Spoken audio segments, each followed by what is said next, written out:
నమస్తే welcome to Zee News afternoon bulletin నేను మణిశ్రీ బులెటిన్లో ముందుగా హెడ్లైన్స్ చూద్దాం అనంతపురంలో నాసిన్ను ప్రారంభించడం ఆనందంగా ఉందన్న ప్రధాని మోదీ నాసిన్తో పాటు ఏపీకి ప్రపంచ స్థాయి గుర్తింపు రానుందని వ్యాఖ్య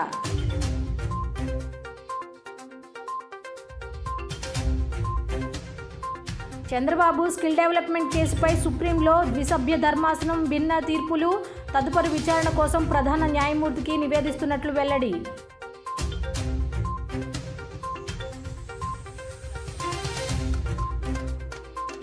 ఏపీసీసీ అధ్యక్షురాలుగా వైఎస్ షర్మిల నియామకం షర్మిల రాకతో పార్టీ బలోపేతం అవుతుందని సీనియర్ నాయకులు ఆశాభావం వ్యక్తం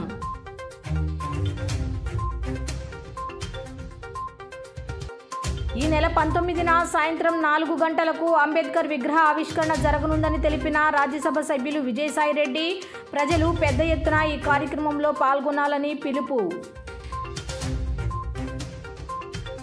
చారిత్రక ప్రదేశంలో నాసిని ఏర్పాటు చేయడం సంతోషకరం అన్నారు ప్రధాని నరేంద్ర మోదీ శ్రీ సత్యసాయి జిల్లాలో పర్యటించిన ప్రధాని మోదీ గోరంట్ల మండలం పాలసముద్రం సమీపంలో స్థాపించిన national academy of customs indirect taxes and నార్కోటిక్స్ను ప్రారంభించారు అనంతరం జాతికి అంకితం చేశారు ఈ ప్రారంభోత్సవ కార్యక్రమంలో కేంద్ర ఆర్థిక శాఖ మంత్రి Nirmala Sitharaman AP governor Abdul Nazeer CM Jagan పాల్గొన్నారు నాసిన్ ప్రారంభోత్సవం అనంతరం ప్రధాని మోదీ మాట్లాడారు నాసిన్ను ప్రారంభించడం ఆనందంగా ఉందన్నారు అయోధ్యలో రాముడి ప్రాణ ప్రతిష్ఠ కోసం 11 రోజుల అనుష్ఠానం చేస్తున్నట్లు తెలిపారు పుట్టుపర్తి సత్యసాయిబాబా జన్మస్థలం లేపాక్షిలో వీరభద్రస్వామి మందిరం దర్శించుకోవడం ఆనందకరం రామరాజ్య భావన నిజమైన భావన అని మహాత్మాగాంధీ చెప్పారు ప్రజాస్వామ్యంలో ప్రభుత్వాలు ప్రజలకు సేవకులు గతంలో పన్నుల విధానం అర్థమయ్యేది కాదు జీఎస్టీ తీసుకొచ్చి పన్నులను సరళతరం చేశాం ప్రజల నుంచి వచ్చిన పన్నులు వారి సంక్షేమానికి వాడాలి ఇదే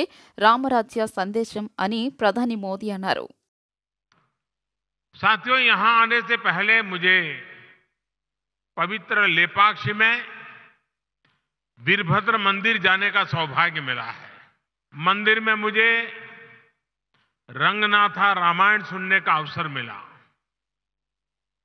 मैंने वहां भक्तों के साथ भजन कीर्तन में भी हिस्सा लिया मान्यता का है कि यहीं पास में भगवान श्री राम का जटायु से संवाद हुआ था आप जानते हैं कि अयोध्या में श्री राम के भव्य मंदिर में प्राण प्रतिष्ठा से पूर्व मेरा 11 दिन का व्रत अनुष्ठान चल रहा है ऐसी पुण्य अवधि में यहां ईश्वर से साक्षात आशीर्वाद पाकर मैं धन्य हो गया आजकल तो पूरा देश राममय है राम जी की भक्ति में सराबोर है लेकिन साथियों प्रभु श्री राम का जीवन विस्तार उनकी प्रेरणा आस्था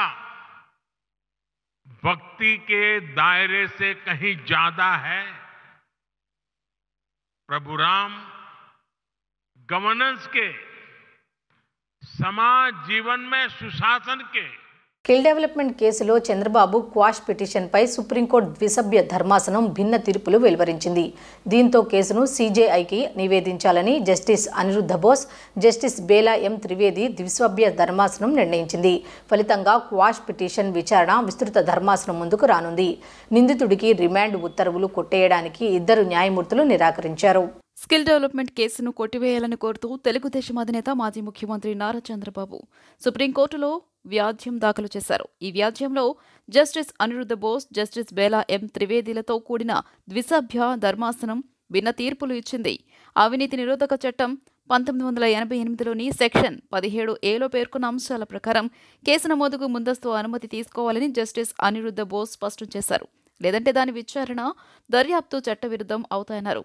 17A సెక్షన్ రావడానికి ముందు జరిగిన నేరాలకు ఈ సెక్షన్ వర్తించదని జస్టిస్ బేలా ఎం త్రివేది పేర్కొన్నారు సెక్షన్ 17A వర్తింపజేసే అంశంపై న్యాయమూర్తుల మధ్య భిన్నాభిప్రాయాలు వ్యక్తమైన నేపథ్యంలో ఈ కేసును తదుపరి విచారణ కోసం ప్రధాన న్యాయమూర్తికి నివేదిస్తున్నట్లు ధర్మాసనం స్పష్టం చేసింది.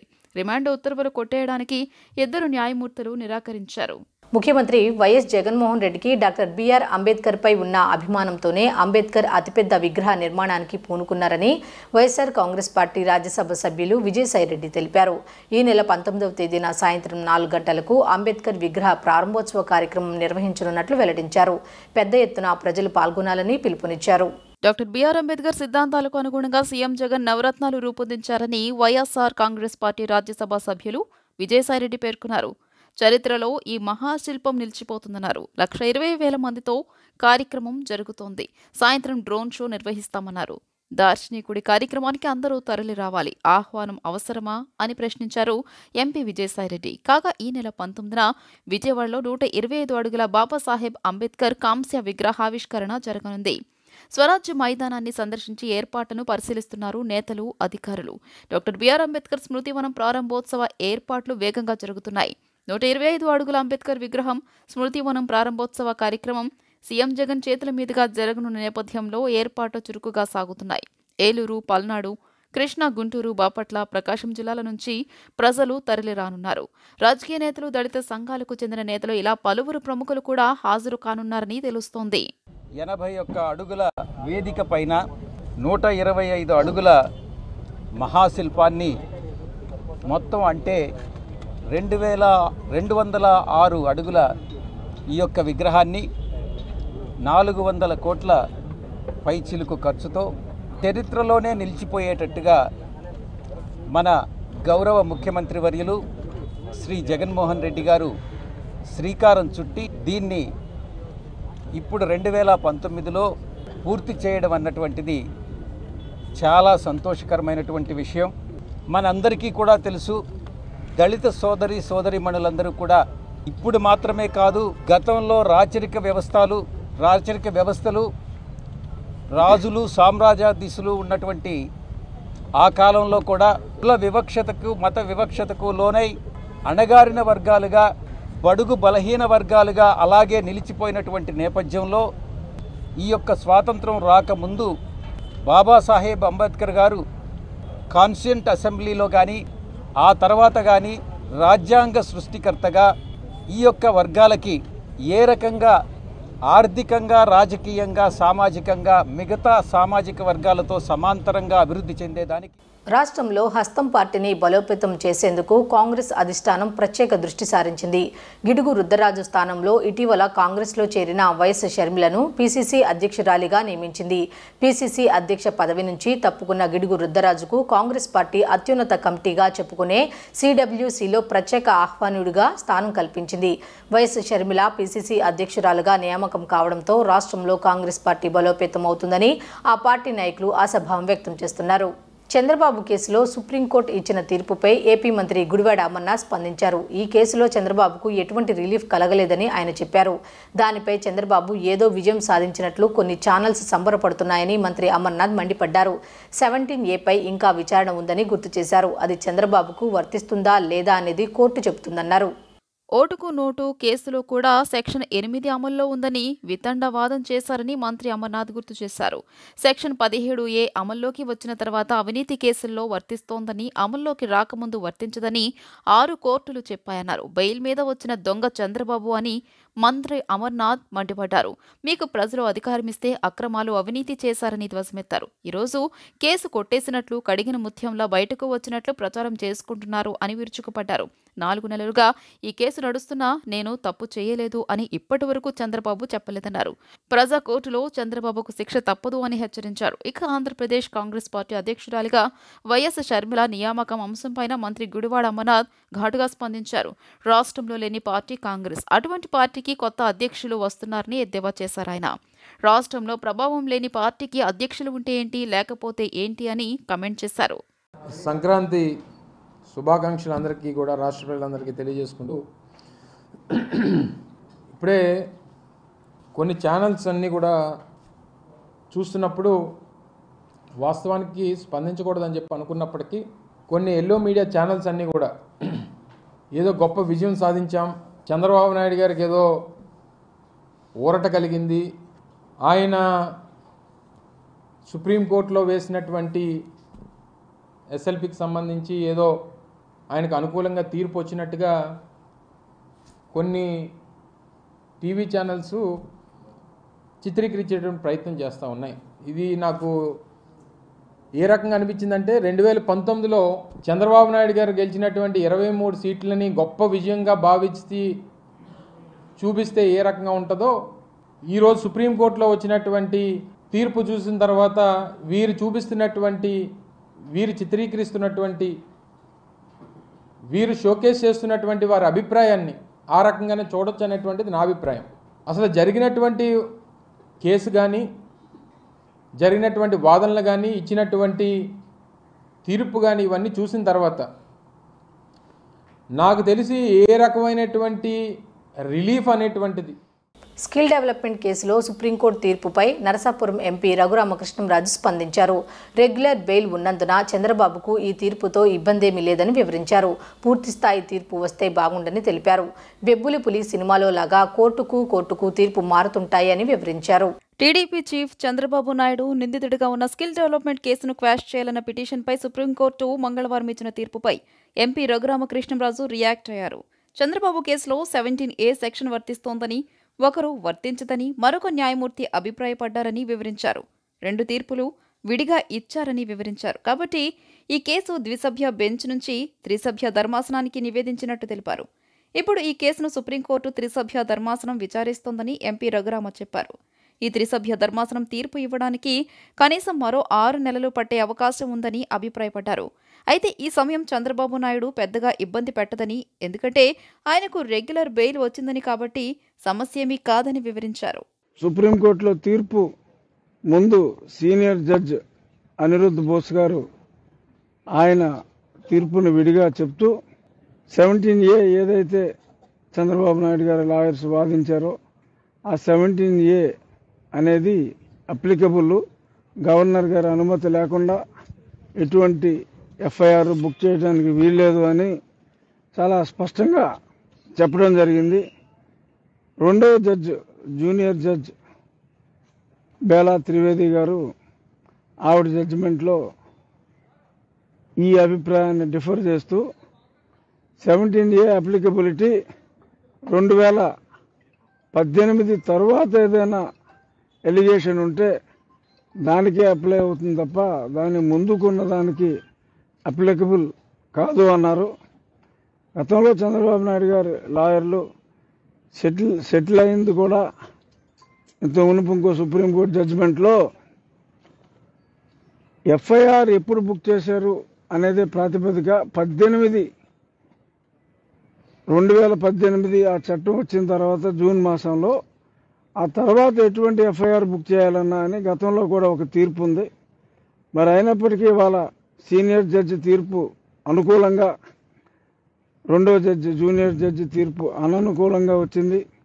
బట్ సుప్రీంకోర్టులో సీనియర్ జూనియర్ ఉన్నప్పటికీ కూడా ఇద్దరికీ సమానమైన హక్కు ఉంటుంది కాబట్టి దాన్ని సుప్రీంకోర్టు చీఫ్ జస్టిస్ గారికి రిఫర్ చేశారు. జనరల్గా ఇటువంటివి రేరుగా జరుగుతాయి. ఎప్పటికైనా చంద్రబాబు నాయుడు కడిగిన ముత్యంలా తన మీద పెట్టిన అక్రమ కేసుల నుండి బయటకు వస్తారని టీడీపీ పొలిట్ బ్యూరో సభ్యులు నక్కా ఆనందబాబు అన్నారు. రాజకీయంగా బాబును ఎదుర్కొనలేకనే సీఎం జగన్ కుట్రపూరితంగా కేసులు బనాయించి కోర్టు వరకు తీసుకువచ్చారని, తమకు న్యాయస్థానాలపై పూర్తి నమ్మకం ఉందని ఆయన అన్నారు. సీజే బెంచ్లో చంద్రబాబుకు న్యాయం జరుగుతుందని ధీమా వ్యక్తం చేశారు. అక్రమ కేసులకు భయపడిన చరిత్ర టీడీపీ నాయకులదని TDP politburo member Nakka Anandababu అన్నారు. నిన్న స్కిల్ డెవలప్మెంట్ కేసులో సుప్రీంకోర్టు తీర్పుపై ఆయన మీడియాతో మాట్లాడుతూ, నిన్న సుప్రీంకోర్టు ద్విసభ్య ధర్మాసనం ఇచ్చిన తీర్పుతో తాము సగం విజయం సాధించామని తెలిపారు. వైసీపీ ప్రభుత్వం కుట్రతో అక్రమ కేసులు బనాయించినా తమ అధినేత కడిగిన ముత్యంలా బయటకు వస్తారని పేర్కొన్నారు. గతంలో ప్రతిపక్షంలో ఉండి ఎన్నో పోరాటాలు చేశామని అన్నారు. ప్రజలకు మౌలిక వసతులు కల్పించేందుకు పెద్ద నేతలతోనే పోరాడిన ఘటన ఒక్క టీడీపీకే దక్కుతుందని పేర్కొన్నారు. రాజకీయంగా బాబును ఎదుర్కొనలేకనే సీఎం జగన్ కుట్రపూరితంగా కేసులు బనాయించి కోర్టు వరకు తీసుకొచ్చారని, తమకు న్యాయస్థానాలపై పూర్తి నమ్మకం ఉందని ఆయన అన్నారు. ఇప్పటికైనా తమకు సీజే బెంచ్లో న్యాయం జరుగుతుందనే విశ్వాసం ఉందని అన్నారు. తీర్పు ఆలస్యంగా వచ్చినా చివరకు న్యాయమే గెలుస్తుందని నక్కా ఆనందబాబు పేర్కొన్నారు. ప్రాథమిక ఆధారాలు ప్రైమా ఫేషీ కూడా లేకుండా కేసులు పెట్టారని చెప్పి, కాబట్టి ఇది పూర్తిగా ఈ రాష్ట్ర ప్రభుత్వం మా మీద, చంద్రబాబు నాయుడు గారి మీద, తెలుగుదేశం పార్టీ నేతల మీద కక్ష సాధింపు చర్యలకి పూనుకుంటుందంటంలో, పాల్పడుతుందంటంలో ఎటువంటి ఆలోచన లేదు. అదేవిధంగా రాబోయే రోజుల్లో మేము వీటన్నిటిని కూడా ఖచ్చితంగా ఎదుర్కొంటాం. న్యాయస్థానాలు న్యాయం చేస్తాయని చెప్పి మేము విశ్వసిస్తూ ఉన్నాం. ఆలస్యమైనా కూడా వీళ్ళు పెట్టిన కేసులు కూడా ఎవరు కూడా ఇక్కడ భయపడేవాళ్ళు లేడు, ఎవరు లెక్క చేసేవాళ్ళం లేవు. ఖచ్చితంగా తెలుగుదేశం పార్టీ శ్రేణులు ధైర్యంగా ముందుకెళ్తామని చెప్పి ఈ సందర్భంగా తెలియజేస్తున్నాం. ఏఏజీ ఆయనే చీఫ్ జస్టిస్ ఆఫ్ ఇండియా కాదు. ఏఏజీ పనులు చేయాలి. వైసీపీ కార్యకర్తలాగా మొదటి నుంచి కూడా బిహేవ్ చేస్తూ ఉన్నాడు, వీరంగం చేస్తూ ఉన్నాడు. కింద లోయర్ కోర్టులో కానీ, హైకోర్టులో కానీ, సుప్రీంకోర్టు కూడా పోతుంటాడు ప్రతి చోట.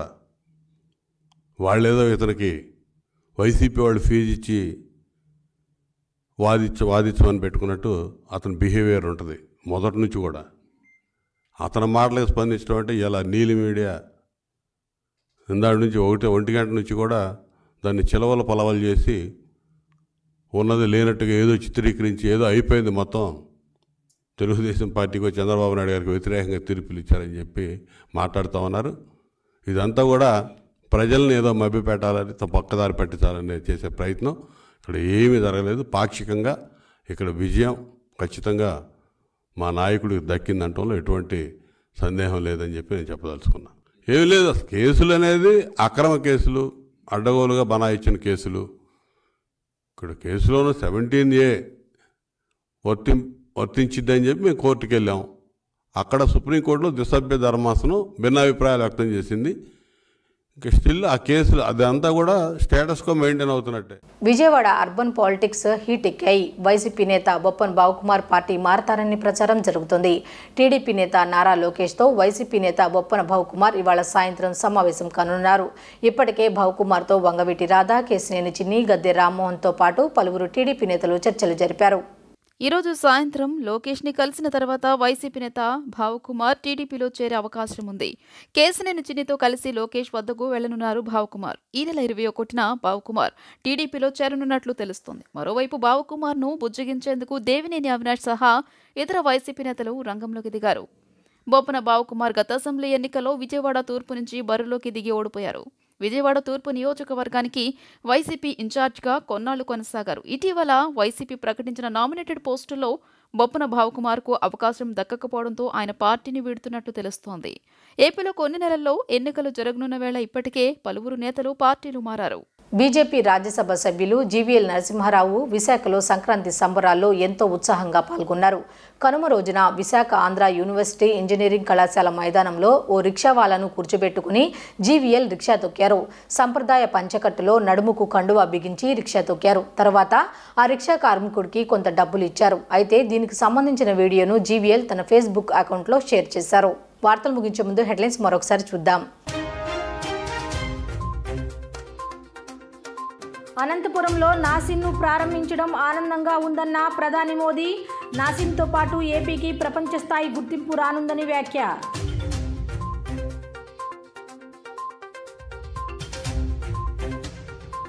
చంద్రబాబు స్కిల్ డెవలప్మెంట్ కేసుపై సుప్రీంలో ద్విసభ్య ధర్మాసనం భిన్న తీర్పులు. తదుపరి విచారణ కోసం ప్రధాన న్యాయమూర్తికి నివేదిస్తున్నట్లు వెల్లడి.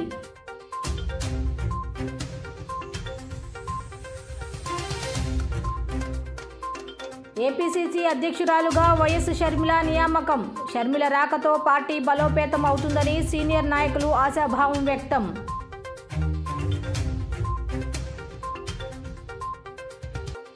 ఈ నెల 19న సాయంత్రం 4 గంటలకు అంబేద్కర్ విగ్రహ ఆవిష్కరణ జరగనుందని తెలిపిన రాజ్యసభ సభ్యులు విజయసాయిరెడ్డి ప్రజలు పెద్ద ఎత్తున ఈ కార్యక్రమంలో పాల్గొనాలని పిలుపు. ఈ వార్తలు ఇంతటితో సమాప్తం. తిరిగి రాత్రి 7:30 బులెటిన్లో కలుద్దాం. అంతవరకు సెలవు. నమస్కారం.